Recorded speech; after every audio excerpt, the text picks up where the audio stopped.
dans la vidéo numéro 2 du vitrail. Cette fois-ci, nous allons aborder le problème de la coupe des gabarits tissus. Nous avons déjà donc préparé nos feuilles de gabarit que nous avons découpées. Donc celle-ci, là, tout en longueur, c'est celle qui va aller sur les tissus blanc, gris, noir. Et celle-ci, qui est donc plus rectangulaire, ira sur le tissu noir, purement noir. Alors, ici, je n'ai pas fini. J'ai coupé mon rectangle, mais en fait, moi, je vous invite, j'ai laissé un peu trop d'espace, donc à venir à l'extérieur de la ligne noire, de venir recouper le surplus, de manière à ne vraiment laisser que à peu près 1 mm. Alors, ça m'arrive souvent, en fait, quand je prépare, je coupe l'ensemble des feuilles de mon patron, je laisse parfois au niveau des feuilles de gabarit un petit peu plus que ce dont j'ai besoin. Je viens redécouper enlever au moment où je travaille véritablement la coupe de mes gabarits. Ici, vous voyez que votre format, tel qu'il est imprimé, est en pointe. Donc, en fait, c'est pareil, tout ce surplus-là, je viens l'enlever. C'est extrêmement important parce que vous verrez que sinon, vous n'arriverez pas à faire deux fois ce schéma de feuille de gabarit dans une bande de tissu. Alors, dans notre patron ici, vous avez normalement 9 bandes de tissu, de tissu à motif noir, 9 bandes de tissu à motif gris et 6 bandes de tissu à motif blanc. Je vous ai dit à l'arrivée, on avait 12 triangles blancs, 18 noirs, 18 gris.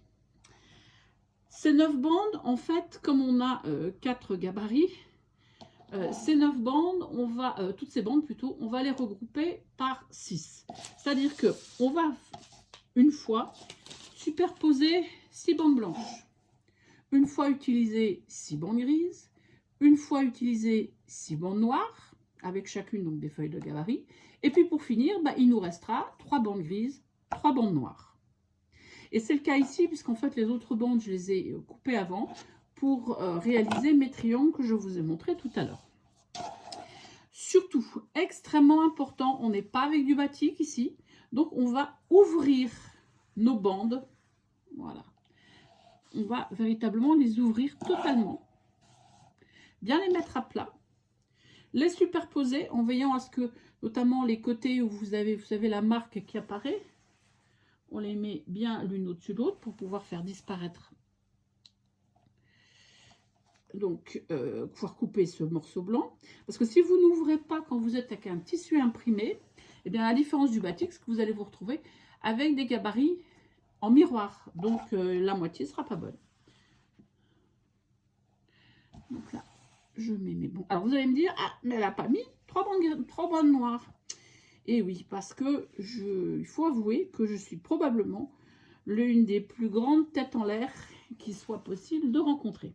Et bien évidemment, quand j'ai coupé les bandes noires, je ne sais pas comment j'ai fait, peut-être parce que je ne sais pas compter jusqu'à 6. En fait, j'en ai mis 7, j'en ai superposé 7 au lieu de 6. Ce qui fait qu'en fait, il ne me reste plus que 2 bandes au lieu de 3 bandes maintenant. Bon, la seule conséquence, c'est pas bien grave, c'est que j'ai déjà coupé, donc de quoi faire 2 unités.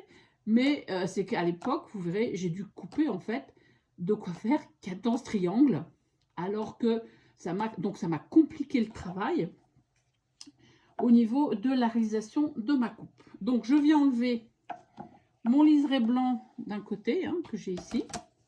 Je le supprime parce que de toute façon il ne sert à rien et il n'est que source d'erreur. Ceci fait, je prends alors soit un tube de colle repositionnable.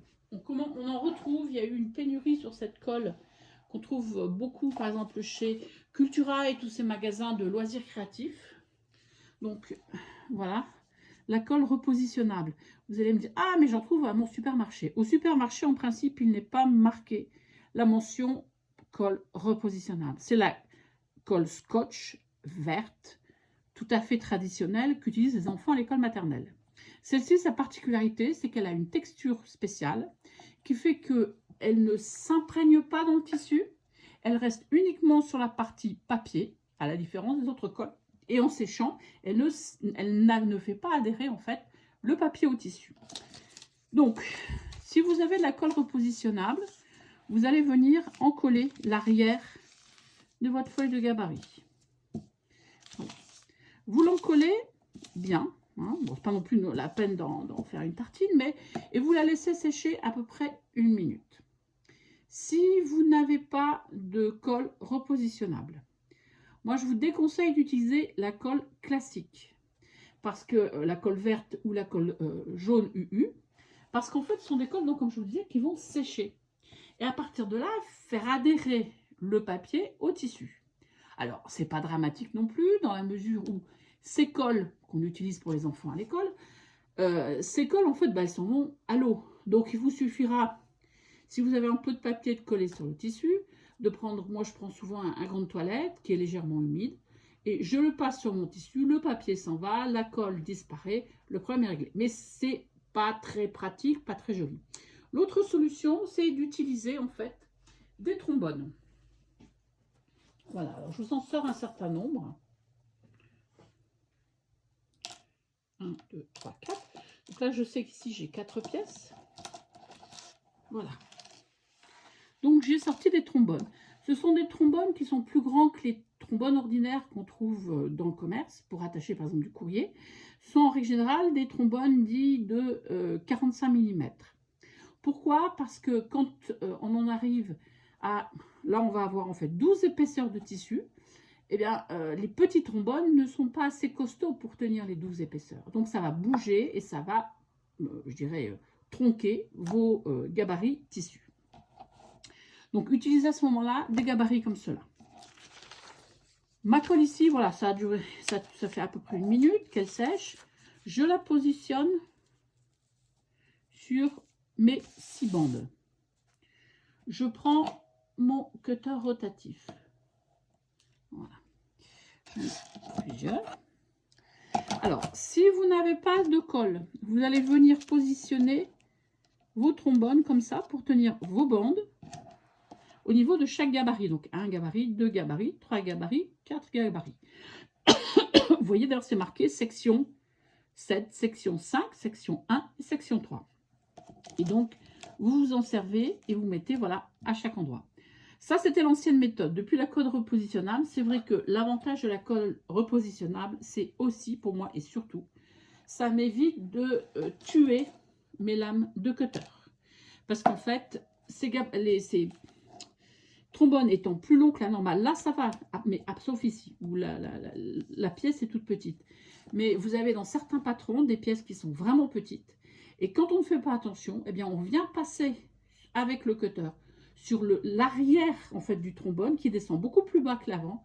Et le nombre de fois où j'ai tué des lames de cutter, je ne vous dis pas. Et ça fait très mal quand on voit le prix d'une lame de cutter. Là aussi, point extrêmement important, pour bien travailler, un bon ouvrier doit avoir de bons outils. Donc, si votre lame de cutter est fatiguée, changez-la, parce que le saucissonnage, je vais d'avant en arrière pour couper, c'est pas terrible. Vous risquez de vous blesser, en plus. Et de la même façon, une plaque de coupe en mauvais état ou de mauvaise qualité, ça n'a jamais donné du bon travail. Je pense notamment aux plaques qu'on trouve aujourd'hui qui sont vraiment pas chères chez Action. J'ai rien contre Action, j'ai des plaques comme ça.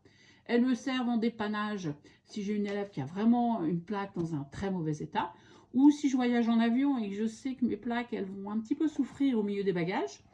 Mais d'une manière générale, au quotidien, j'utilise une plaque qui ne soit pas abîmée. Parce qu'une plaque abîmée, si vous la laissez s'abîmer trop, elle ne pourra pas cicatriser et donc elle va abîmer votre lame, vous obligez à changer plus souvent de lame. Bref, ça finit par coûter une fortune en lame parce qu'on n'a pas voulu changer sa plaque. Donc pensez toujours à vraiment faire attention en ayant une plaque de qualité. Une fois que vous avez donc, je repositionne bien, voilà. Vous voyez ici, j'ai donc cet angle. Je vais venir couper au ras.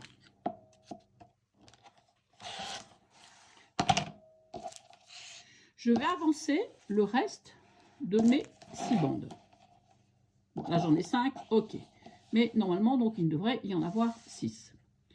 Si je prends, donc là, j'enlève pour les besoins de la cause mes trombones, je reprends, vous voyez que ma feuille de gabarit, elle s'est détachée très facilement. Et je viens en fait la repositionner, mais en sens contraire. C'est-à-dire que l'angle qui était comme ça, dans ce sens-là, sur la première série et dans l'autre sens dans la deuxième série. Ce qui fait que je peux arriver dans une bande à couper 2 fois le format. Et je viens pareil ici au bout. Finaliser ma coupe. Mon surplus, bah là il est tellement petit que il va aller à la poubelle. Je reprends mes 6 premières bandes. Je les remets bien dans le bon sens. Voilà, je les resuperpose bien. Parfaitement. Je viens repositionner les 6 bandes suivantes que j'ai coupées. Ce qui fait qu'en logique, j'en ai 12. Alors j'en entends déjà qui disent « Oh là là, mais qu'est-ce qu'elle va nous faire là? Elle va couper à travers les 12 bandes ?» Ben oui. Oui, parce que j'ai l'habitude. Oui, parce que en principe, mon matériel est à peu près en bon état. Maintenant, je comprends parfaitement que vous ne vous sentiez pas capable de le faire, que vous n'y arriviez pas, parce que je peux vous dire que j'ai quand même pas su le faire du premier coup. Auquel cas, je vais être franche, je vais vous donner un très mauvais conseil. Vous pouvez toujours faire une copie de cette bande et même la répéter plusieurs fois, de manière à pouvoir diviser en 3, 4 ou 6 bandes pour vos coupes. Ou sinon, bah, vous reprendrez vos petites... vous reconstituerez en fait votre bande entière une fois que vous l'aurez coupée. Pourquoi? Parce qu'une fois qu'on a nos 12 bandes en fait, qu'est-ce qu'on a fait? Ou vos 6 bandes ou vos 4 bandes si vous ne vous sentez pas capable d'aller à 12. On vient là. Alors, quand on coupe à travers un grand nombre, moi je vous invite à utiliser un cutter de 60 mm. Et oui, là aussi, je ne fais pas ce que je vous dis. J'ai mon cutter de 45 mm. Pourquoi? Ben, parce que j'ai plus de lame de 60. Il va falloir que je m'en trouve. Donc, à défaut de grive, on mange du merle. Et donc, j'utilise mon 45 mm. Mais j'ai l'habitude, j'y arrive. Si vous avez un 60, utilisez le 60. Donc, posez bien donc, votre main sur votre règle de coupe. Ce que vous allez faire, c'est que vous allez démarrer, non pas juste avant, mais vous vous mettez à, allez, 1 ou 2 cm à l'intérieur. Vous n'allez pas faire du saucissonnage, c'est-à-dire faire du ça comme ça, ce que je vois régulièrement les personnes faire quand elles ont une lame de mauvaise qualité. Donc, vous mettez juste à l'intérieur, vous reculez et aussitôt, avec votre de l'élan, vous repartez. Et vous voyez, j'ai coupé à travers mes 12 épaisseurs. Bon, là, je mens parce que j'en avais plus que 10.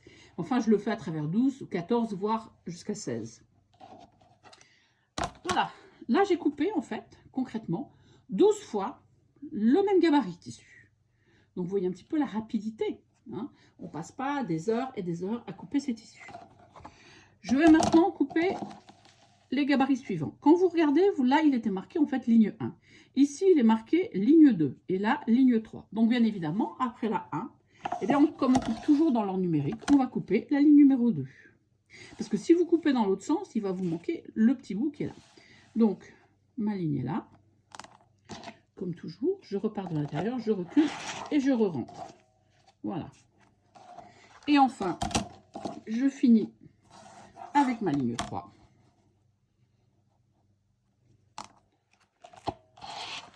Voilà.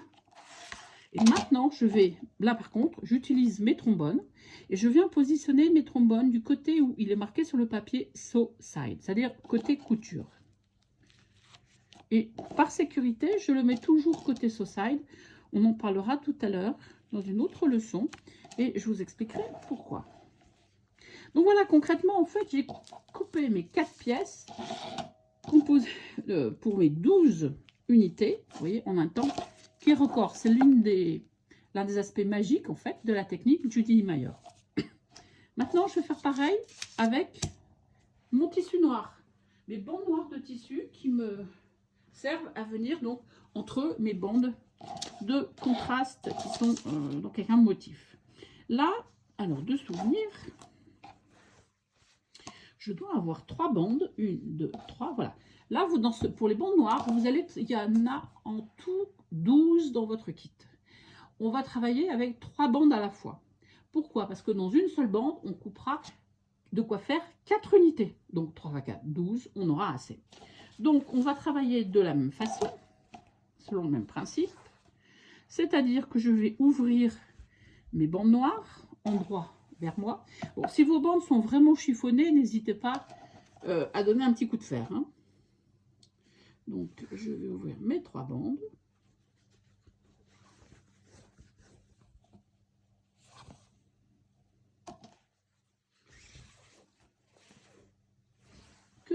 je superpose. Voilà. Je prends là aussi donc ma feuille de gabarit. Je vais l'encoller, ou si je n'ai pas de colle, bah, il faudra que je mette des trombones. Mais là, ça va être plus compliqué. Les trombones, il faudra les mettre ici, sur les extrémités, puisque bah, pour celui qui est ici au milieu, vous ne pouvez pas l'atteindre autrement que par les côtés. Alors, je l'encolle.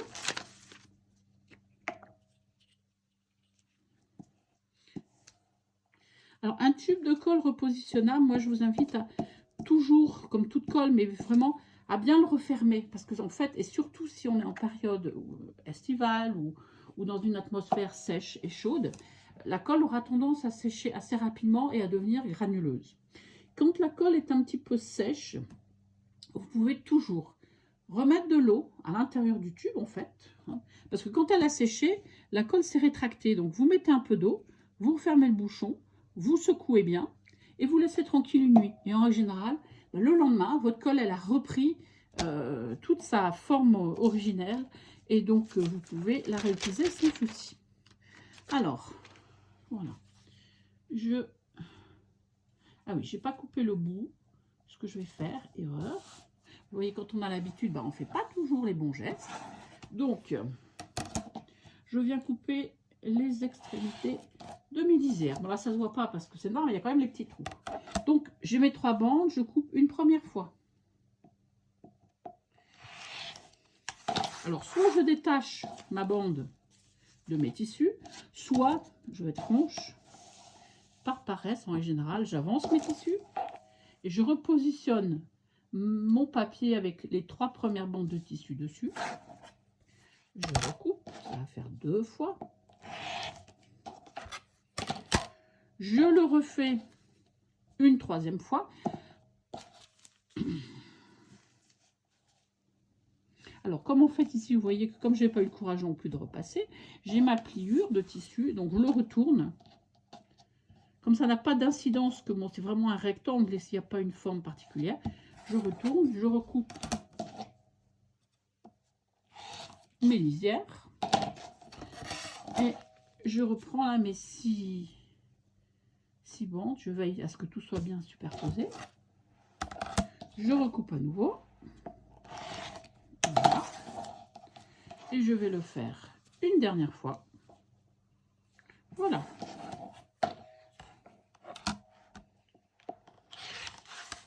Et j'ai un excédent. En principe, j'en ai pas besoin dans ce patron. Voilà. Donc là, j'ai 12 bandes de tissu noir. Je vais aussi donc couper à travers les 12 épaisseurs. Et là, vous aussi, hein, dans l'absolu, ici, ce sont des rectangles que vous utilisez. Donc, si vous ne vous sentez pas, vous prenez votre règle, vous mesurez. Je vois qu'ici, ça fait presque 1 inch 3/4. Donc, vous additionnez vous multipliez par 2,54 pour avoir la taille en centimètres si vous n'avez pas de règle en inch. Vous pouvez aussi faire ça. Utilisez là simplement, ne pas utiliser la feuille du dessus, utilisez vos tissus. Mais on est à 1 inch 3/4.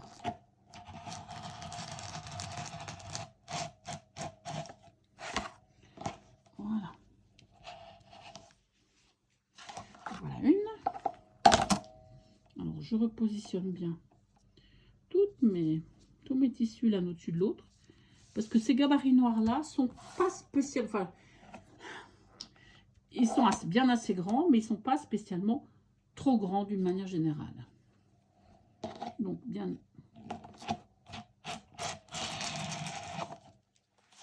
Voilà. Et le dernier, c'est la ligne 3 qui est ici. Voilà.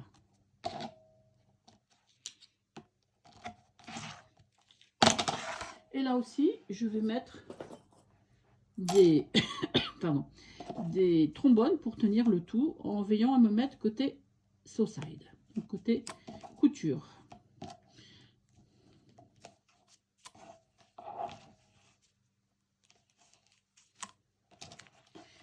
Alors, vous avez peut-être ou peut-être pas noté qu'en fait, dans vos gabarits, hein, quand vous prenez les gabarits ici imprimés et les gabarits noirs, noir uni, vous voyez qu'ici, le gabarit, il est blanc. Ici, il est grisé. La partie grisée, ça correspond ici à la taille réelle de votre gabarit. Si on coupait le gabarit à taille réelle, il suivrait ici les lignes pointillées qui marquent la marge de couture. Et à l'intérieur ici, la partie grisée, c'est vraiment votre gabarit une fois qu'il est cousu. Sur ces gabarits-là, c'est donc ce qui est à l'intérieur du grand trait noir, c'est votre gabarit à taille réelle. Ça, c'est la marge de couture. Alors vous allez me dire, là, il est grisé, là, il n'est pas. Pourquoi? Parce qu'en fait, on considère que ça doit vous permettre de vous interpeller quand vous travaillez, parce que c'est l'avantage de cette méthode de Julie Limayer, c'est que quand vous êtes tête en l'air comme moi et que vous faites des erreurs, très très vite vous vous en rendez compte et vous pouvez les corriger. Donc normalement, vous avez toujours une alternance, un gabarit de tissu de contraste, un gabarit de tissu de fond. Sauf qu'ici, dans ce patron, c'est très particulier. Normalement, le contraste, c'est toujours grisé. Et le tissu de fond, il est toujours en blanc. Dans ce patron, c'est l'inverse. Ces différents tissus gris, noir, blanc sont considérés comme des tissus de fond. Et c'est le noir qui est considéré comme le tissu de contraste. Mais bon, ça ne doit pas changer. Enfin, voilà, ça ne change pas grand-chose, mais c'est un petit peu une particularité. Mais dans le principe, en principe, ça, on aurait dû avoir ici. Ça, c'est considéré comme des tissus de fond et ça, des tissus de contraste. Alors, ceci fait, quand je suis à ma table de travail, je vais maintenant organiser mon travail en rangeant en fait mes gabarits, destinés à faire mes 12 triangles, dans leur ordre numérique. C'est-à-dire qu'ici, je dois avoir une pièce numéro 8, qui est celle-ci. Elle va être sur la table. La pièce, c'est toujours avec toujours cette mention so side vers le haut. D'où l'importance, vous voyez. Parce que moi, je vois la mention, mais ça m'arrive aussi quand je prends, j'arrive à travailler par exemple la section 8. Je me dis, mais pourquoi mon trombone, il est en bas? Je vois que mon so side, souvent, en fait, c'est parce que à un moment ou à un autre, j'ai inversé sur ma table et que mon so side est arrivé en bas. Alors, par principe, il doit toujours être en haut. Bon, ici, ça n'a pas grande importance, on est en présence d'un rectangle. Mais si on prend ces pièces ici de fond, comme on a un imprimé et qu'on a cette forme de coupe, eh bien si, ça a une importance. Hein, donc, c'est vraiment important de bien regarder. Ici, j'ai la section 7. Chaque gabarit papier vous indique le numéro de la section, le numéro du gabarit. Donc là, je mets ensuite ma section 7 par-dessus. Je vais mettre après ma 6, pardon. J'ai fait 8, 7, 6. Je viens ranger ma 5. Et c'est là que je vois avec mon so side. C'est qu'ici, ma 5, l'angle, il est de ce côté-là. Alors que sur la 7, il était dans l'autre sens. Vous voyez? Donc, c'est vraiment important de bien suivre ce so side. Après la 5, je vais avoir la 4, normalement. C'est celle-ci. Après la 4, j'aurai donc la 3, la 2 et la 1. Et donc, quand on travaille toujours avec la machine à côté de soi. Et sur la table, donc à votre gauche, oui, c'est ça, à votre gauche, vous allez avoir tous vos gabarits qui sont rangés dans cet ordre-là. Donc, vraiment, veillez à bien ranger vos gabarits.